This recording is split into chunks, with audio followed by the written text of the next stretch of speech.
വിവോയുടെ Vivo X90s എന്ന പുതിയൊരു smart phone ഇപ്പോൾ ലോഞ്ച് ചെയ്തിട്ടുണ്ട്. ഈ ഒരു വീഡിയോയിൽ നമ്മൾ നോക്കാൻ പോകുന്നത് വിവോ X90s എന്ന സ്മാർട്ട് ഫോണിനെ പറ്റിയിട്ടാണ്. ആദ്യം നമ്മൾ ഫീച്ചേഴ്സും കാര്യങ്ങളൊക്കെ നോക്കുകയാണെന്നുണ്ടെങ്കിൽ ഡിസ്പ്ലേയുടെ കാര്യത്തിൽ വിവോ X90sൽ 6.78 ഇഞ്ചിൻ്റെ ഫുൾ HD+ ഡിസ്പ്ലേ ആണ് വരുന്നത്. റെസൊല്യൂഷൻ വരുന്നത് 2700x1260 ആണ്. അമോലെഡ് ഡിസ്പ്ലേ ഒക്കെ ഇതിൽ കൊടുത്തിട്ടുണ്ട്. അതുപോലെ തന്നെ 120 ഹെർട്സിൻ്റെ റിഫ്രഷ് റേറ്റ് സപ്പോർട്ട് ചെയ്യുന്നുണ്ട്. പിന്നെ എടുത്തു പറയേണ്ട ഒരു കാര്യം, കർവ്ഡ് ആയിട്ടുള്ള ഡിസ്പ്ലേയും കാര്യങ്ങളൊക്കെ ഈ ഫോണിൽ വരുന്നുണ്ട്. പഞ്ചോൾ ഡിസൈനാണ് ഇതിൽ കൊടുത്തിരിക്കുന്നത്. പഞ്ചോൾ വരുന്നത് ടോപ്പ് സെൻട്രൽ ഭാഗത്തായിട്ടാണ്. ഏകദേശം 93.53% സ്ക്രീൻ ടു ബോഡി റേഷ്യോ ഒക്കെ ഈ ഫോണിൽ വരുന്നുണ്ട്. 2160 ഹെർട്സിൻ്റെ PWM ഡിമ്മിംഗ് എന്നുള്ള ഫീച്ചർ ഇതിൽ വരുന്നുണ്ട്. പിന്നെ ഫോണിൻ്റെ പീക്ക് ബ്രൈറ്റ്നസ് വരുന്നത് 1300 നിറ്റ്സ് ആണ്. അപ്പം അത്യാവശ്യം തിരക്കുകളില്ലാത്ത നല്ല ഡിസ്പ്ലേ ഫീച്ചേഴ്സും കാര്യങ്ങളൊക്കെ ഈ ഫോണിൽ കൊടുത്തിട്ടുണ്ട്.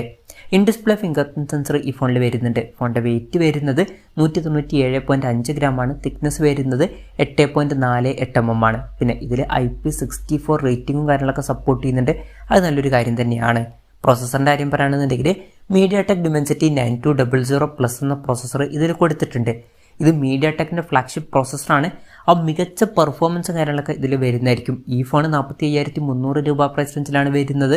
ആ ഒരു പ്രൈസ് റേഞ്ചിൽ ബെസ്റ്റ് ആയിട്ടുള്ള പ്രോസസ്സർ എന്നൊക്കെ പറയാൻ പറ്റിയിട്ടുള്ള ഒരു പ്രോസസ്സർ തന്നെയാണ് ഈ ഒരു പ്രോസസ്സർ. 5G സപ്പോർട്ടും കാര്യങ്ങളൊക്കെ ഇതിൽ വരുന്നുണ്ട്. ഫോണിൻ്റെ ബേസ് വേരിയൻറ്റിൽ 8GB റാമും 256GB ഇൻറ്റേർണലുമാണ് വരുന്നത്. 12GB റാമും 256GB ഇൻറ്റേർണലുമായിട്ട് വരുന്ന വെർഷനും 12GB റാമും 512GB ഇൻറ്റേർണലുമായിട്ട് വരുന്ന മറ്റൊരു വെർഷനും വരുന്നുണ്ട്. LPDDR5Xൻ്റെ റാമും UFS 4.0 സ്റ്റോറേജ് ടൈപ്പ് ഒക്കെ ഇതിൽ കൊടുത്തിട്ടുണ്ട്.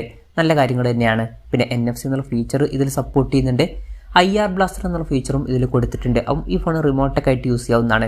സ്റ്റീരിയോ സ്പീക്കേഴ്സ് ഈ ഫോണിൽ വരുന്നുണ്ട്. Android 13 ബേസ് ആയിട്ടുള്ള കളറോയ്സ് സോഫ്റ്റ്വെയർ ആണ് ഈ ഫോണിൽ കൊടുത്തിരിക്കുന്നത്. ക്യാമറയുടെ കാര്യം പറയുകയാണെന്നുണ്ടെങ്കിൽ ഫോണിൻ്റെ പിന്നിൽ ട്രിപ്പിൾ ക്യാമറ സെറ്റപ്പ് കൊടുത്തിട്ടുണ്ട്. 50 മെഗാപിക്സലിൻ്റെ f1.75 വരുന്ന മെയിൻ ക്യാമറ സെൻസറാണ് ഈ ഫോണിൽ വരുന്നത്.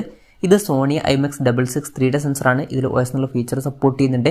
പിന്നെ 12 മെഗാപിക്സലിൻ്റെ f2.0 വരുന്ന അൾട്രാ വൈഡ് ആംഗിൾ ലെൻസും ഈ ഫോണിൽ വരുന്നുണ്ട്. മൂന്നാമത് 12 മെഗാപിക്സലിൻ്റെ f1.98 വരുന്ന ഒരു പോർട്രേറ്റ് ലെൻസും ഇതിൽ കൊടുത്തിട്ടുണ്ട്. പിന്നെ ഫ്രണ്ടിൽ 32 മെഗാപിക്സലിൻ്റെ f2.45 വരുന്ന സെൽഫി ക്യാമറയും വരുന്നുണ്ട്. പിന്നെ ഈ ഒരു ഫോണിൻ്റെ ക്യാമറയ്ക്ക് വേണ്ടിയിട്ട് അവർ സോയ്സുമായിട്ട് പാർട്ട്ണർഷിപ്പ് ചെയ്തിട്ടുണ്ട്. അതുപോലെ തന്നെ ഇതിൽ V2 ചിപ്പും കാര്യങ്ങളൊക്കെ വരുന്നുണ്ട്. ബാറ്ററിയുടെ കാര്യം പറയുകയാണെന്നുണ്ടെങ്കിൽ 4810 mAh ബാറ്ററി ഇതിൽ കൊടുത്തിട്ടുണ്ട്. 120 വാട്ടിൻ്റെ ഫാസ്റ്റ് ചാർജ് സപ്പോർട്ട് ചെയ്യുന്നുണ്ട്. Type-C ചാർജിംഗ് പോർട്ടും ഇതിൽ കൊടുത്തിട്ടുണ്ട്. അപ്പം അത്യാവശ്യം നല്ലൊരു ബാറ്ററി സെറ്റപ്പും ഇതിൽ വരുന്നുണ്ട്. അപ്പം ഇതൊക്കെയാണ് ഫീച്ചേഴ്സിനെ പറ്റി പറയാനുള്ള കാര്യങ്ങൾ. പിന്നെ ഈ ഒരു സ്മാർട്ട് ഫോൺ ഇപ്പം ഇന്ത്യൻ മാർക്കറ്റിൽ ലോഞ്ച് ചെയ്തിട്ടില്ല. ഇപ്പോൾ ചൈനീസ് മാർക്കറ്റിലാണ് ഈ ഫോൺ ലോഞ്ച് ചെയ്തിരിക്കുന്നത്. ചൈനീസ് മാർക്കറ്റിൽ ഈ ഫോൺ ലോഞ്ച് ചെയ്തിരിക്കുന്നത് 3999 എന്ന പ്രൈസിങ്ങിലാണ്. അതായത് 45,300 രൂപ പ്രൈസ് റേഞ്ചിൽ. ആ ഒരു പ്രൈസ് റേഞ്ചിൽ ഈ പറഞ്ഞിട്ടുള്ള ഫീച്ചേഴ്സ് എങ്ങനെയുണ്ടെന്ന് വെച്ചാൽ വളരെ മികച്ച ഫീച്ചേഴ്സ് ആണ് എന്ന് തന്നെ പറയേണ്ടി വരും. ഈ ഒരു പ്രൈസ് റേഞ്ചിന് പറ്റിയിട്ടുള്ള അത്യാവശ്യം നല്ലൊരു പ്രോസസ്സറും കാര്യങ്ങളൊക്കെ ഈ ഫോണിൽ കൊടുത്തിട്ടുണ്ട്. അതുപോലെ തന്നെ തരക്കേടില്ലാത്ത നല്ല ഡിസ്പ്ലേ ഫീച്ചേഴ്സും വരുന്നുണ്ട്. കർവ്ഡ് ആയിട്ടുള്ള ഡിസ്പ്ലേ ഒക്കെ ഇതിൽ കൊടുത്തിട്ടുണ്ട്. പിന്നെ ഈ ഒരു പ്രൈസ് റേഞ്ചിൽ അത്യാവശ്യം നല്ലൊരു ഓൺ പേപ്പർ ക്യാമറ സ്പെസിഫിക്കേഷൻ വരുന്നുണ്ട്. നല്ലൊരു ബാറ്ററി സെറ്റപ്പും ഇതിൽ കൊടുത്തിട്ടുണ്ട്. അപ്പം ഈ ഒരു പ്രൈസിങ് അത്യാവശ്യം നല്ലൊരു പ്രൈസിങ് ആയിട്ടാണ് എനിക്ക് തോന്നിയിട്ടുള്ളത്. ഇനി ഈ സ്മാർട്ട് ഫോൺ ഇന്ത്യൻ മാർക്കറ്റിൽ ലോഞ്ച് ചെയ്യുമെന്ന് വെച്ചാൽ ചിലപ്പം ഈ ഫോൺ ഇന്ത്യൻ മാർക്കറ്റിൽ ലോഞ്ച് ചെയ്തേക്കാം. എന്തായാലും അതിനെ പറ്റിയിട്ടുള്ള കൺഫർമേഷൻസ് ഒന്നും ഇപ്പം പുറത്ത് വന്നിട്ടില്ല. അതിനെ പറ്റിയിട്ടുള്ള കൂടുതൽ കാര്യങ്ങളൊക്കെ അറിയുമ്പം അതിനെ പറ്റിയിട്ടുള്ള വീഡിയോസൊക്കെ നമ്മൾ ചെയ്യുന്നതായിരിക്കും.